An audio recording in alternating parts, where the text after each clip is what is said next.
ஒரு 2 வாரத்துக்கு அப்புறம் இன்றைக்கி தாங்க பேக்கே பண்ணேன். நெறைய ஐட்டம்ஸ் கேட்டிருந்தீங்க. ஆனா, அனுப்புறக்கு டைம் இல்ல. ஏன்னா, மழை அடிச்சு ஊத்திட்டுருக்கு. நீங்க கேட்குற ஐட்டம்லாம் சில இடங்கள்ல போய் பறிச்சுட்டு வரணும். சிலது வந்து நம்ம வீட்லயே இருக்கு. அதில வந்து அல்லி, கட்டுக்கொடி, அதுக்கப்புறம் வந்து சிறு கட்டுக்கொடி, பெரு கட்டுக்கொடி அது 2மே இருக்கு.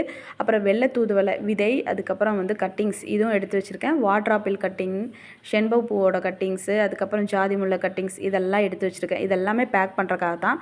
ஒவ்வொருத்தங்க ஒவ்வொன்று கேட்டாங்க. ஸோ, அதுக்காக ஒவ்வொன்றா எடுத்து வச்சாச்சு. மழை அடிச்சு ஊத்திட்டு இருக்கனால வாசல்லே வச்சு முல்லையும் கட் பண்ணியாச்சு. அதுக்கப்புறம் கள்ளிப்பழமும் பேக் பண்ணிட்டேன். கள்ளிப்பழம் வந்து வெளியே போய் பறிக்கிறதுக்கு வந்து டைம் இல்ல. ஏன்னா, மழை அடிச்சு ஊத்திட்டு இருக்கு. நம்ம போற பக்கம் ஃபுல்லா மழை. அதனால மழை நிக்கட்டும். அதுக்கப்புறம் கண்டிப்பா ஒவ்வொருத்தருக்கா அனுப்புறேன். சரிங்களா? ஏன்னா கேட்குறது வந்து 50 கிலோவுக்கு மேல ஆர்டர் வருது. பட் நம்மளுக்கு வந்து பழங்கள் வந்து ஒரு 5 கிலோ கிடைக்கிறதே பெரிய விஷயமா இருக்கு. அதனால கொஞ்சம் வெயிட் பண்ணி வாங்கிக்கங்க. நெறைய மெசேஜ் வருது. எல்லாத்துக்கும் ரிப்ளை குடுத்துட்டு தான் இருக்கேன். கொஞ்சம் வெயிட் பண்ணுங்க. கண்டிப்பா வாங்கிக்கலாம்.